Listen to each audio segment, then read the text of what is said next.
Hello, you're welcome to class. Today we'll be looking at a very interesting topic, first aid. First aid. What is first aid? First aid is the first medical treatment given to a sick or injured person before a doctor arrives or before the person is taken to the hospital. Now, before a doctor arrives or before a person is taken to a hospital, there is a medical treatment that can be given to that person, and that treatment is called first aid. First aid is the first medical treatment given to a sick or injured person before a doctor arrives or before the person is taken to the hospital. Now, there's a person who is trained to give first aid, and that person is called a first aider. A first aider. A first aider is someone who is trained to give first aid. That means not everybody can give first aid unless they are trained. Not everybody can give first aid unless they are trained, and those people trained to give first aid are called first aiders. Now, there is a first aid box or a first aid kit which contains the material and medicines for giving first aid treatment. A first aid box or a first aid kit is a special box containing the material and medicines for giving first aid treatment. Now, what are these materials? Or let's look at the examples of things found in the first aid box or the first aid kit. We have the bandages, which is used to cover wounds. The scissors, which is used for cutting bandages or plaster during the dressing of wound. Then the plaster is used for covering minor wounds. Minor, it means it's not severe. It's not that bad. Minor wound. Painkillers provide relief for minor aches, pains, and illnesses. Iodine solution is used as a disinfectant for cleaning wound. Also, methylated spirit is also found in a first aid box, and it is used for cleaning fresh wound. Cotton wool is used to cover wound. We have the gentian violet. Now, the popular name for gentian violet is GV. GV is purple in color, and it is used on minor cuts and scrapes to prevent infection. We also have the hand gloves. Now, the kind of hand gloves used or the kind of hand gloves found in a first aid box are disposable gloves. That is, you use them once and you throw them away. And why are there gloves in a first aid box? Gloves are used to protect the hands against contamination. Now, ointment is another item, it's another material in a first aid box, and it is applied to a small cut with heavy bleeding after cleaning with cotton wool and iodine. Now, ointment is applied to cuts after you have cleaned the cuts with cotton wool and iodine. And the last material you find in a first aid box is embrocation. Embrocation, and it's used to soothe and ease swollen areas, stiff joints, and minor muscle strains. Now, let's look at the conditions that require first aid treatment. The conditions that require first aid treatment. The first one is bleeding. Bleeding occurs when there is loss of blood from a cut on any part of the body. The loss of blood from a cut on any part of the body is bleeding. Now, what's the first aid given to a bleeding person? First off, you wash the cut with clean water and disinfectant. Wash the cut with clean water and disinfectant. After that, you apply small quantity of iodine with cotton wool. On the cut, apply small quantity of iodine with cotton wool. Then place a clean pad or cloth. Place a clean cloth with pressure to stop blood flow. Place a clean pad or cloth with pressure to stop blood flow. Now, if the injury is on the arm or leg, place the affected area above the level of the heart. If the injury is on the arm or leg, raise or place the affected area or the part above the level of the heart. And if it is necessary, take the victim to the hospital. Now, the next condition is fainting. Fainting occurs when a person loses consciousness suddenly. When the person loses consciousness suddenly, we say the person has fainted. Now, it may be due to lack of fresh air or when the blood supply to the brain is not enough. When the blood supply to the brain is not enough, or when the supply of blood to the brain is not enough, and when there is lack of fresh air, a person might faint. Now, what's the first aid given to a person who faints? First of all, you position the person on his or her back. Position the person on his or her back. Raise the person's leg above the heart level. Raise the person's leg above the heart level. Now, do not get the person up too quickly because the person might just faint again. Leave the person down and check for breathing. Leave the person down and check for breathing. If the person is still breathing, call for emergency or take the person to the hospital. If the person is still breathing, call for emergency or take the person to the hospital. Another condition for giving first aid treatment is bruises. Now, what's a bruise? A bruise is a discoloration of unbroken skin caused by blood escaping from a vessel.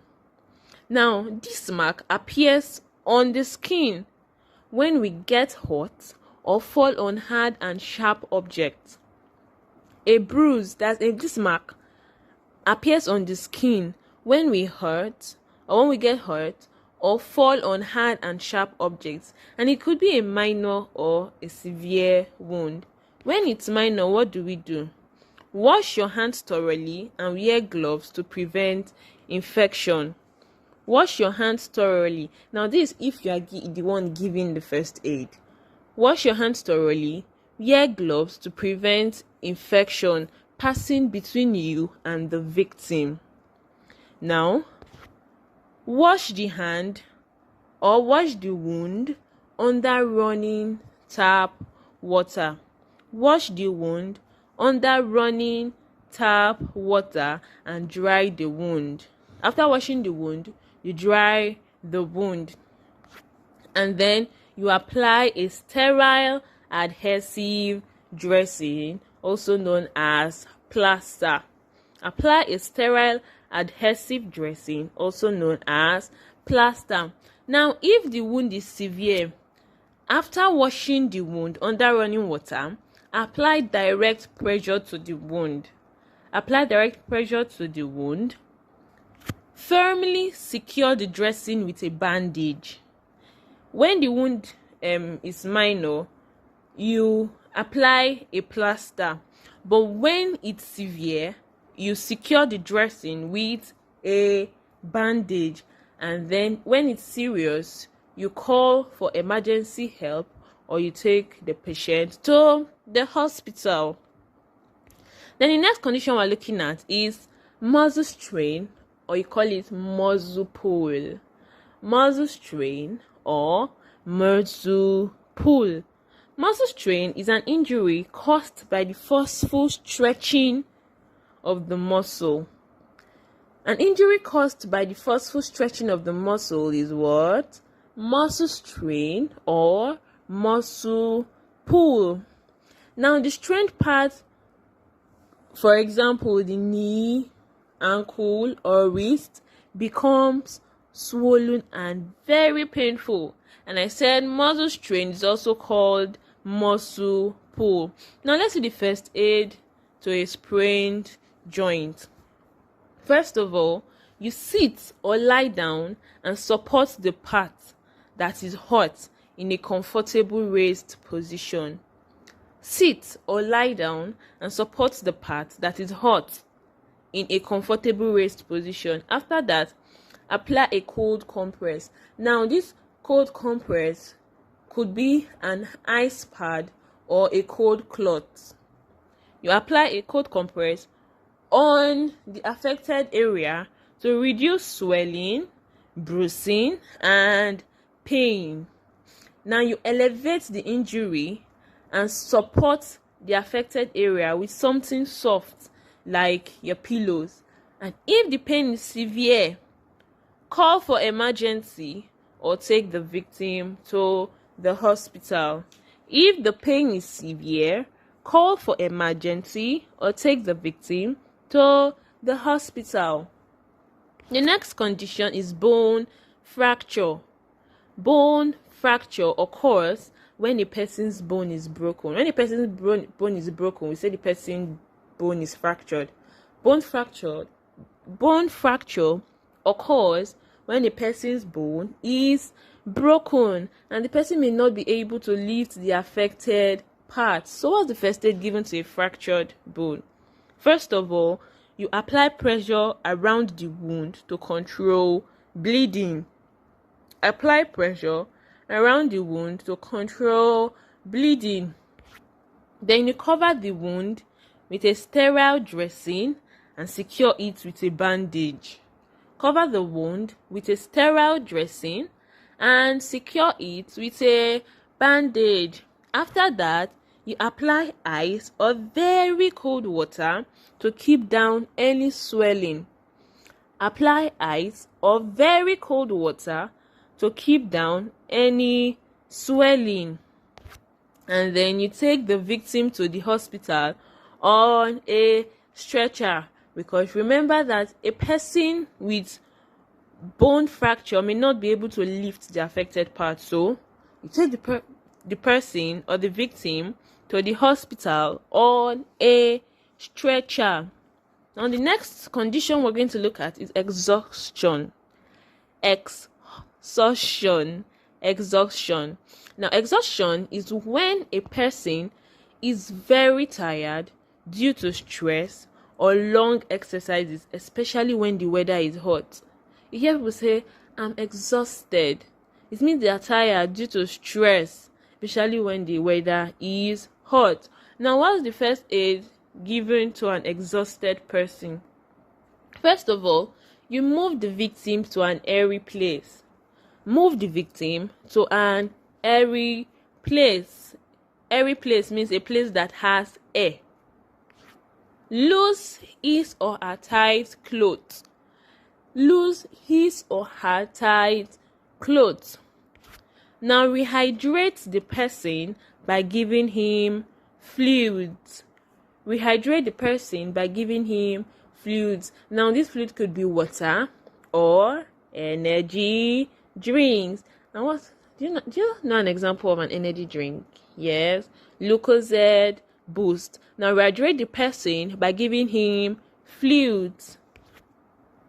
Cool his or her head by placing an ice bag or cold water. Cool his or her head by placing an ice bag or cold water. And then you give him or her glucose to replace lost energy. Glucose gives energy. So you give him or her glucose to replace lost energy. Now the next condition is prickly heat. Prickly heat is also called heat rash. Prickly heat is also called heat rash, and it occurs when we expose our body to too much heat. When our body is exposed to too much heat, we get red or black spots on our skin, will appear on our skins. I said prickly heat occurs when we expose our body to too much heat. Red or black spots appear on the skin when we have prickly heat. Prickly heat is also called heat rash. Now, using a hand fan helps to reduce heat. Using a hand fan helps to reduce heat. The next condition is suffocation. Suffocation. Now, suffocation is when the person finds it difficult to breathe. When the person finds it difficult to breathe, you say the person is suffocating. Suffocation is when a person finds it difficult to breathe, and it may be caused by lack of air or breathing in smoke. It can also happen when the nose is blocked by a hard substance. Now, what is the first aid given to a person suffocating? First of all, you remove the object that is causing the nose to block. Then, put the victim in an airy place. I said an airy place is a place that has air. Put the victim in an airy place and then give artificial respiration. Artificial respiration is the mouth-to-mouth respiration. Now, the next condition is the burns or scalds. The burns or scalds. Now, burns or scalds occur when a person touches or falls on fire, hot liquid, or hot object. Burns occur when a person touches or falls on fire, hot liquid, or hot object. Or even when hot pressing iron falls on a person, the person gets burns. Or hot cooking utensils. Maybe you are cooking and then a hot pot falls on your leg, you get burns. Live charcoal and even hot water, all of those cause burns or scalds. Now, what's the first aid given to a person with burns? Now, run the affected part under cool water till the pain feels better. Run the affected part under cool water till the pain feels better.